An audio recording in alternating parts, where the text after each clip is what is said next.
ರೈತರು ದಿಲ್ಲಿಯಲ್ಲಿ ಪ್ರತಿಭಟನೆ ನಡೆಸಲು ಬಿಡಬಾರದು ಎಂದು ಕಟ್ಟುನಿಟ್ಟಾಗಿ ತಡೆಯುತ್ತಿರುವ ಒಕ್ಕೂಟ ಸರ್ಕಾರದ ಪೊಲೀಸರು ಮತ್ತು ಮೀಸಲು ಪೊಲೀಸರು ರೈತರ ಮೇಲೆ ಎಲ್ಲ ಕಡೆಗಳಿಂದಲೂ ಬಲಪ್ರಯೋಗ ನಡೆಸಿದರು.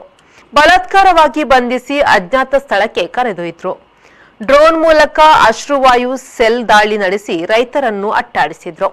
ಯಾವುದೇ ಕಾರಣಕ್ಕೆ ದಿಲ್ಲಿಯಲ್ಲಿ ರೈತರು ಪ್ರತಿಭಟನೆ ನಡೆಸಬಾರದು ಎಂಬಂತೆ ಒಕ್ಕೂಟ ಸರ್ಕಾರವು ದಿಲ್ಲಿಯಲ್ಲಿ ಬೆಳಿಗ್ಗೆಯಿಂದ ತಿಂಗಳ ಕಾಲ 144 ಸೆಕ್ಷನ್ ಜಾರಿ ಮಾಡಿದೆ. ಧರಣಿ ಕುಳಿತಿದ್ದ ರೈತರ ಮೇಲೆ ಲಾಠಿ ಪ್ರಯೋಗಿಸಿ ಅನ್ನದ ಋಣ ತೀರಿಸಿದ್ರು. ಕರ್ನಾಟಕದ ರೈತರ ಮೇಲೆ ಪೊಲೀಸರು ಲಾಠಿ ಬೀಸಿ ನಡೆದು ಕುರುಬೂರು ಶಾಂತಕುಮಾರ್ ಪತ್ನಿ ಪದ್ಮಾ ಗಾಯಗೊಂಡರು. ಪೊಲೀಸರು ಹೆದ್ದಾರಿಯಲ್ಲಿ ತಡೆಯೊಡ್ಡಿ ಕೂತಿದ್ದರೆ ಪಂಜಾಬ್ ರೈತರು ಸರ್ವಿಸ್ ರಸ್ತೆಯಿಂದ ಟ್ರ್ಯಾಕ್ಟರ್ಗಳ ಮೂಲಕ ದಿಲ್ಲಿಗೆ ನುಗ್ಗಿದ್ರು. ಒಳನುಗ್ಗಿದ ರೈತರನ್ನು ಬಂಧಿಸಲಾಯಿತು. 2500 ಟ್ರ್ಯಾಕ್ಟರ್ಗಳಲ್ಲಿ ರೈತರು ದಿಲ್ಲಿಯ ಹೊರಭಾಗದಲ್ಲಿ ಮುನ್ನುಗ್ಗುತ್ತಿದ್ದಾರೆ. ದೇಶದ 200ಕ್ಕೂ ಹೆಚ್ಚು ರೈತ ಸಂಘಟನೆಗಳು ಈ ಪ್ರತಿಭಟನೆಗೆ ಬೆಂಬಲ ನೀಡಿದೆ. ಮಧ್ಯಪ್ರದೇಶದಲ್ಲಿ ಬಂಧಿಸಿದ್ದ ಹುಬ್ಬಳ್ಳಿಯ 16 ರೈತರು ಸೇರಿ 70 ರೈತರನ್ನು ಉಜ್ಜಯಿನಿಗೆ ಸ್ಥಳ ಬದಲಾಯಿಸಿದ್ದು ಅವರು ದಿಲ್ಲಿಗೆ ಹೋಗದಂತೆ ತಡೆಯಲಾಗಿದೆ.